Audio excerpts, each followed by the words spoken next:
O Senhor esteja convosco. Proclamação do Evangelho de Jesus Cristo segundo Mateus.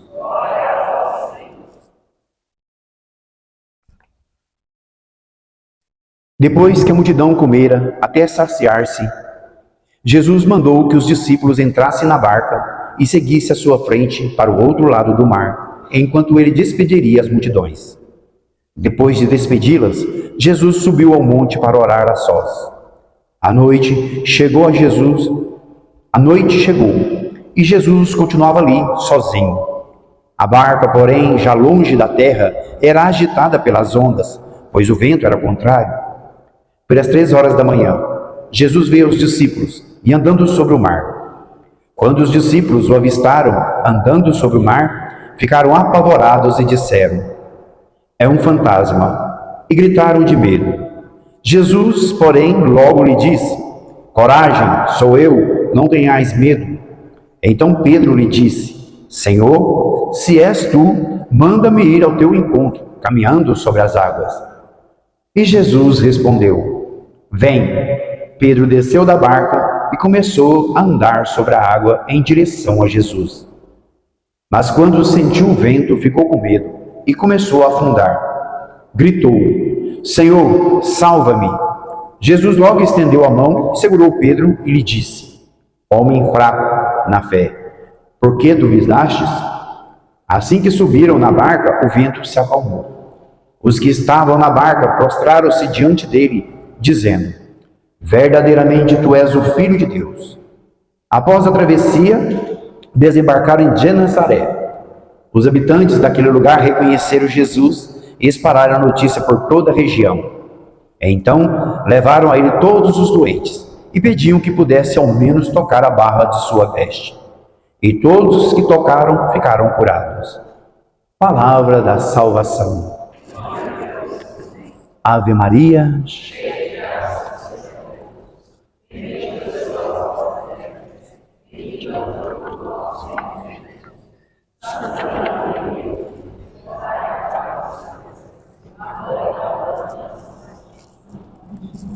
Amados irmãos e irmãs, a liturgia de hoje, terça-feira, mostra para nós uma grande realidade que a gente vive hoje. A preocupação que nós temos que observar no nosso cotidiano, no nosso dia a dia. Se aquilo que a gente fala, se aquilo que a gente faz, com quem nós nos relacionamos, por onde andamos, o que fazemos na nossa vida pessoal, familiar, profissional, em todas as dimensões da nossa vida. A preocupação que a gente tem que ter, se o que nós fazemos, nós estamos agradando a Deus, a nós mesmos ou aos outros. A liturgia de hoje mostra bem essa diferença de estar fazendo a vontade de Deus ou não estar fazendo a vontade de Deus. Às vezes, mesmo aparentando, agindo em nome de Deus, nós não estamos agradando a Deus, porque no fundo, o nosso interesse não é fazer a sua vontade, mas a nossa. Ou uma realidade a qual a gente quer tanto e nós acabamos fazendo algo que ofende a Deus. É só nós olharmos para essa primeira leitura. A primeira leitura mostra um debate entre dois profetas. Qual é a realidade desse povo naquela época? Por causa dos seus pecados, Deus permitiu que eles fossem uma nação subjugada, dominada por outra nação. O rei Nabucodonosor invade o povo de Deus, leva todos cativos para a sua terra. A palavra diz que ele, nesse domínio, ele entra no templo, pega os vasos sagrados, tudo aquilo do templo de Deus e leva para colocar lá no templo dos deuses dele, do tesouro deles. E ele leva o povo cativo. O povo é exilado da terra deles para a terra do rei Nabucodonosor. Então esse povo passa por um sofrimento muito grande. Eles estão vivendo um tempo muito difícil, eles estão exilados na Babilônia, longe da terra deles, longe do direito de viver a fé deles no templo que eles construíram para Deus. Você imagina você longe da sua terra, longe do seu povo, obrigado a viver e fazer as coisas segundo outra cultura, longe da sua igreja. Esses dias a pessoa que estava lá em Portugal mandou uma mensagem para mim. Falou: diácono, vocês pararam de transmitir a missa aí na igreja? Pede para o pessoal transmitir de novo. Isso faz uma falta para nós que estamos fora do Brasil. Ele tem centenas de missas na TV que ele pode ver a hora que ele quiser. Aqui do Brasil. Mas de onde ele quer? Da cidade dele. Da paróquia dele. Da terra dele. Porque sente falta. É diferente. É diferente você estar onde Deus te colocou.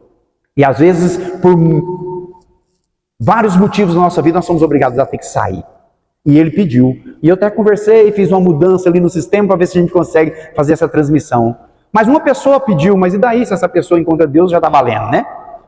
A gente não fala, eu me esforço, eu me empenho, mas se salvar um, já está bom, né? Aí quando a gente precisa fazer todo o esforço e todo o empenho para salvar um, a gente não quer. A gente quer multidão. Mas fica assim.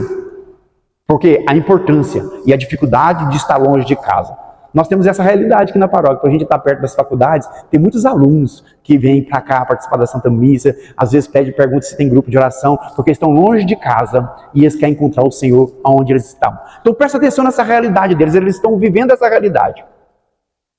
Todas as vezes que nós estamos passando por dificuldade, por provação, qual é a nossa tendência?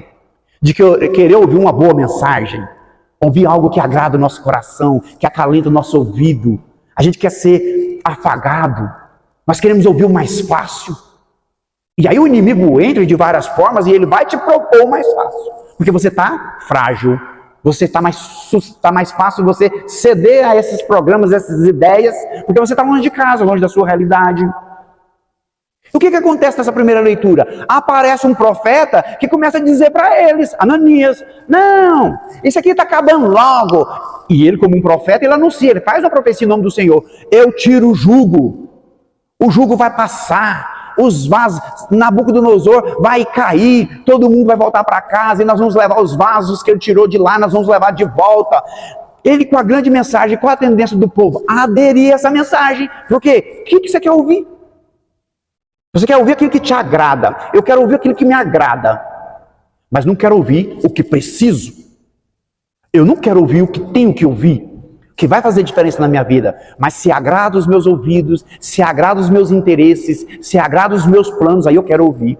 E o profeta vai falando para o povo. Aí Jeremias entra nesse circuito.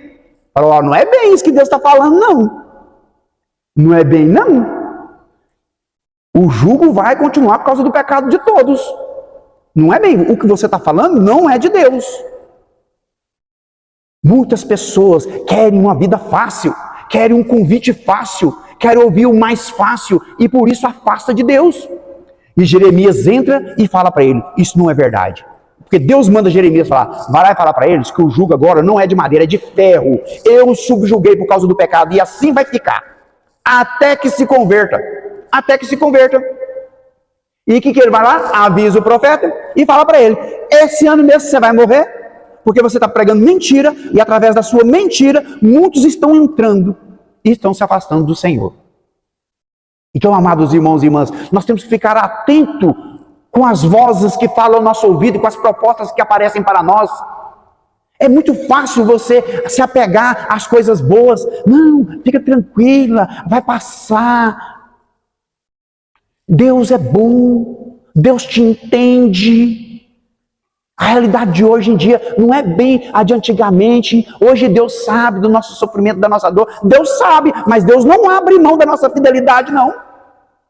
Deus não abre mão do nosso cumprimento, das nossas obrigações. Deus não abre mão do afastamento do pecado. A gente vê muito isso, pai e mãe compactuar com o pecado de filho, porque não quer falar. Eu preciso acolher, eu preciso entender. Por amor. Não é o amor de mãe que vai botar o seu filho no céu. Não é o amor de pai, é o amor de Deus. E para estarmos no amor de Deus, nós precisamos renunciar a todo o pecado. Então, pai, mãe, professor, professora, irmão, aqueles que vivem a fé, aqueles que têm condição, precisam falar a verdade, mesmo que doa. Por que eles não queriam ouvir o profeta Jeremias? Porque ele falava a verdade e mostrava, se não converter, não vai passar. E eles estavam mais fácil de pegar Ananias, que vinha e falava assim, não, vai passar rapidinho, fica na boa aí, não precisa mudar de vida não. Como não? Lógico que precisa mudar de vida, lógico que precisa ter uma vida de conversão, de santificação. Nós precisamos viver a nossa fé pela verdade, porque a verdade é Jesus Cristo. E não adianta nós queremos dar jeitinho. Não tem jeitinho para entrar no céu, não tem. É um caminho só, a fidelidade a Deus, a vivência da santidade, buscar um caminho de santidade, andar nos projetos de Deus e não do mundo. Afinal de contas, quem você quer agradar? Quem eu quero agradar? A Deus ou ao mundo? Nós queremos ir para o céu ou para o inferno? Nós precisamos fazer uma escolha na nossa vida. A palavra de Deus, lá em Gálatas capítulo 1, nos diz assim. Gálatas capítulo 1, versículo 6 em diante. Porque até os apóstolos foram colocados nessa berlinda de ser conveniente para agradar sistema, pessoas, comunidade. Quantas vezes as pessoas falam para a gente, você não pode ser radical não, se você for duro eles vão embora e não voltam mais. Ô gente, sem conversão mesmo estando aqui, não alcança a salvação não. Não é o fato de estar, de ir embora, é o fato de se converter que vai mandar para o céu. Então os apóstolos também viviam essa realidade. A palavra diz assim, estou admirado. Versículo 6. Estou admirado de que tão depressas passei daqueles que vos chamou a graça de Cristo para um evangelho diferente. Olha o que São Paulo está falando para os Gálatas. Fácil. Eles saíram da realidade do evangelho pregado por eles para ficar escutando vozezinhas diferentes do lado de fora. Versículo 7. De fato, não há dois evangelhos. Irmão, irmã, por mais que você queira, por mais que eu queira ser bom com você, por mais que seu pai e sua mãe queiram ser bom com você, por mais que a gente queira ouvir coisas boas, não existe outro evangelho a não ser aquele da conversão e santificação. Não tem outro caminho. Não tem outro caminho de salvação a não ser reconhecer os seus pecados e mudar de vida. E aí ele continua. Há apenas a pessoas que semeiam confusão entre vós, querem perturbar o evangelho de Cristo. Tem muita gente perturbando o povo de Deus, às vezes as pessoas dentro da igreja mesmo, querendo anunciar uma coisinha fácil. Não tem coisa fácil com Jesus não, é difícil mesmo. Sabe por quê? Porque o encardido é que oferece facilidade.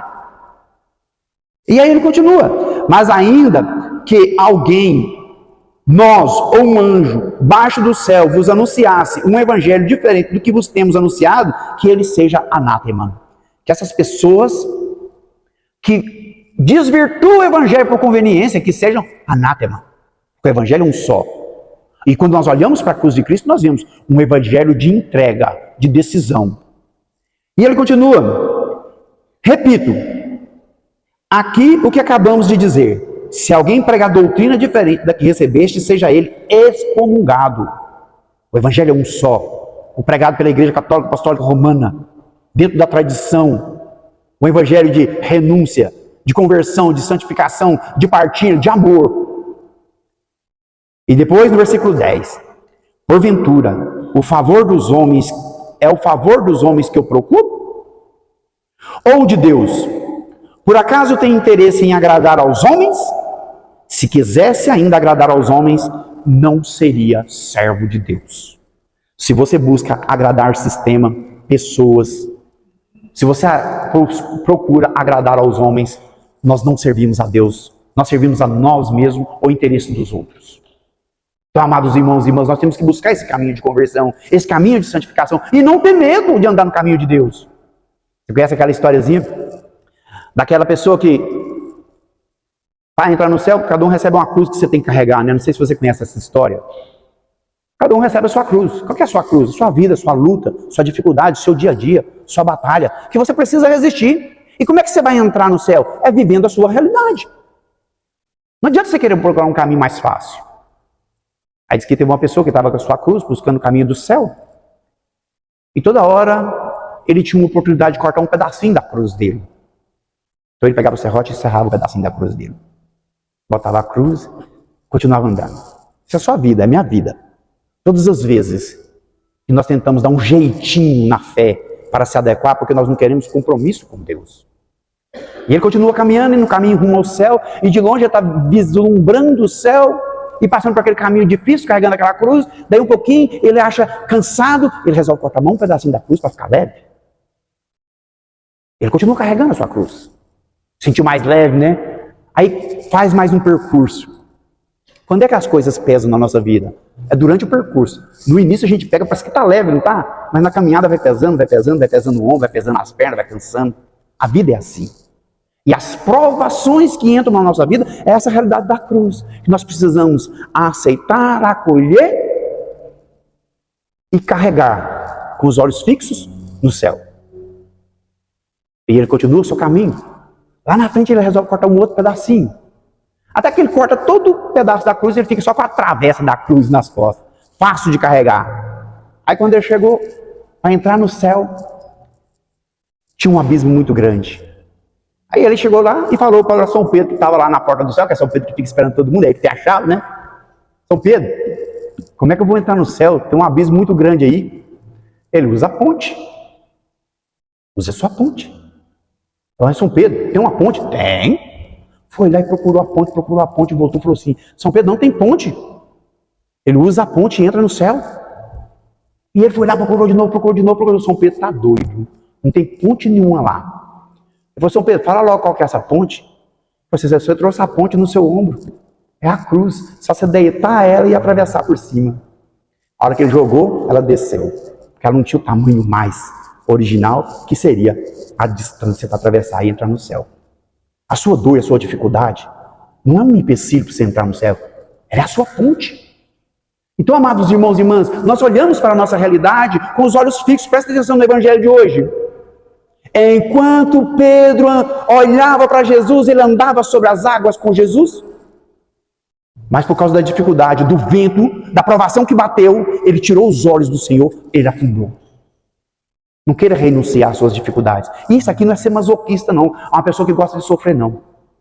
É a gente abraçar em Cristo toda a nossa luta diária e fazer dela a nossa ponte para entrar no céu. Não escutar as pessoas que semeiam confusão, mas escutar a igreja, escutar o Papa, escutar o seu bispo, escutar o seu pároco, olhar para a palavra de Deus. Está aqui, ó. Só é confundido quem não olha para a palavra de Deus, quem não lê, quem não reza com a palavra de Deus. Você é confundido porque você está dando margem ao encardido.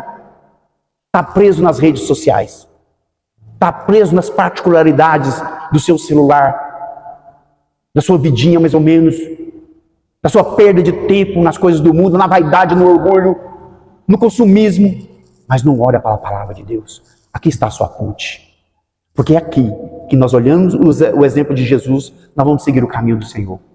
E não escutando as pessoas que querem nos oferecer coisas fáceis, cômodas, mas escutar aquilo que Deus tem para nós. Vamos pedir a Nossa Senhora do Perpétuo Socorro e a São José que interceda por nós e nos ajuda a diferenciar, a separar quem está semeando confusão e quem está falando a verdade. E ficar com a verdade, porque a verdade é Cristo. Louvado seja nosso Senhor Jesus Cristo. Vamos ficar de pé, vamos colocar nosso coração, nossa vida diante de Jesus, nesse momento, para a bênção da saúde. Feche seus olhos um minutinho, coloque a sua vida diante do Senhor, suas necessidades, suas enfermidades, sua luta diária. Se coloca diante do Senhor. Peça ao Senhor que através dessa bênção você seja curado no físico e na alma. Que você seja fortalecido na fé. Que você receba de Cristo essa graça, para que mesmo que você tenha que carregar uma cruz muito pesada, mas que ela não seja empecilho para entrar no céu, mas seja sua ponte. Coloque-se diante do Senhor, vai pedindo ao Senhor com sua própria palavra, no seu coração. Fala, Senhor, aqui ó, estou aqui. Eu sei que muitas vezes eu tiro os olhos de Ti, Senhor, e eu tenho afundado muitas vezes. Eu sei que muitas vezes eu estou deixando as facilidades do mundo, a conveniência do mundo, me tirar do foco. E aí, quando eu perco o foco, eu afundo na tristeza, na angústia, nas drogas, no vício. Pede ao Senhor, toca Jesus, ajuda-me a caminhar. Vai caindo por terra toda a enfermidade do corpo e da alma. tudo aquilo que o mundo feriu, toda a chaga causada pelo pecado, seja agora, em nome de Jesus, curada. Queima com o fogo do teu Espírito Santo, cauteriza, Senhor, toda dor de tristeza, depressão, angústia. Vai pedindo ao Senhor, Ele pode tudo na sua vida, Ele quer tudo na sua vida. E com essa bênção da saúde, que o Senhor cele em nós o teu amor, a tua misericórdia. O evangelho de hoje, no finalzinho do evangelho de ontem, quando Jesus alimentou mais de 5.000 homens, sem contar mulheres e crianças, a palavra fala, e eles traziam as pessoas a Jesus e Jesus as curava. No finalzinho do evangelho de hoje, muitos iam ao Jesus para tocar ao menos na barra do teu manto, porque seriam curados. Jesus não quer você na sua tristeza. Jesus quer você firme no propósito, no caminho de conversão, no caminho de santificação. Graças e louvores sejam dados a todo momento. Graças e louvores sejam dados a todo momento. Com todos os anjos e santos de Deus, graças e louvores sejam dados a todo momento. Jesus, manso e humilde de coração, adora Jesus por um minutinho. Olha para Jesus no altar. Não tira o olho do Senhor, não. Pedro, quando tirou os olhos de Jesus, ele afundou. Nós, quando não estamos olhando para Jesus, qualquer caminho serve. Qualquer mensagem serve. Qualquer proposta é aceita. Olha para Jesus. Ele é a sua mensagem. Ele é a sua proposta. Ele é o teu caminho. Olha para Jesus. Você que vai comungar, vai preparando o seu coração. Fala, Jesus, vem, mas vem mesmo para transformar a minha vida. Se você não vai comungar, vai fazendo sua comunhão espiritual, vai olhando para a sua vida, para a sua realidade, se coloca diante do Senhor, fala, Senhor, o que eu estou vivendo são águas pesadas, provações difíceis, e eu estou afundando. Olha para Jesus, e Ele vai estender a mão para você, e vai curar as suas enfermidades, as suas feridas, os seus pecados, para que você possa comungar de novo Jesus na Eucaristia. Estava no encontro de jovens nesse sábado e eu falando com os jovens. Jesus é tão bom. Jesus não nos trata como o mundo trata, não. E eu usava um exemplo com eles da laranja. Você já viu quando você chupa uma laranja? Você espreme a laranja. Você tira tudo que ela tem de bom. O sabor, o suco, o doce. Depois que você suga tudo dela, você, toda amassada, que ela perde a sua forma, a sua característica original de laranja, ela vira um bagaço. Você só joga no lixo. Tem gente que nem joga no lixo. Ele tritura aquele bagaço. É isso que o encardido faz conosco. Ele quer as suas virtudes, ele quer a sua juventude, ele quer as suas forças, a sua beleza. Ele quer a tua santidade, Ele quer a tua castidade, Ele quer a tua fidelidade. Então Ele vai te espremendo, Ele vai tirando tudo aquilo que você tem de bom, o perdão, o amor, a caridade. Depois que você estiver bem bagaçado mesmo, no caminho do inferno, Ele te descarta. Se Ele não te triturar depois. O que o inimigo faz? Ele se alimenta de nós. Jesus não é assim. Olha a maravilha, olha para o altar. Jesus não tira nada que nós temos de bom, Ele é a bondade em nós. Ele que nos dá beleza, Ele que nos dá força, Ele que nos dá saúde, Ele que nos dá a força da castidade, Ele que nos dá a capacidade de perseverar. Jesus não se alimenta de nós, Ele nos alimenta. Só você olhar o evangelho de ontem e o de hoje. Jesus é o nosso alimento. Irmão, irmã, para quem que você está olhando? Quem que você está seguindo? Quem que você está escutando? Jesus é aquele que vem para nos levantar e não para nos afundar. Adore o Senhor, adore Jesus. E fala para Ele, Ele é o Rei. que à nossa frente está. Põe a mão no seu coração, aperta bem com força. Jesus manso e humilde de coração, faz aí o nosso coração semelhante ao vosso.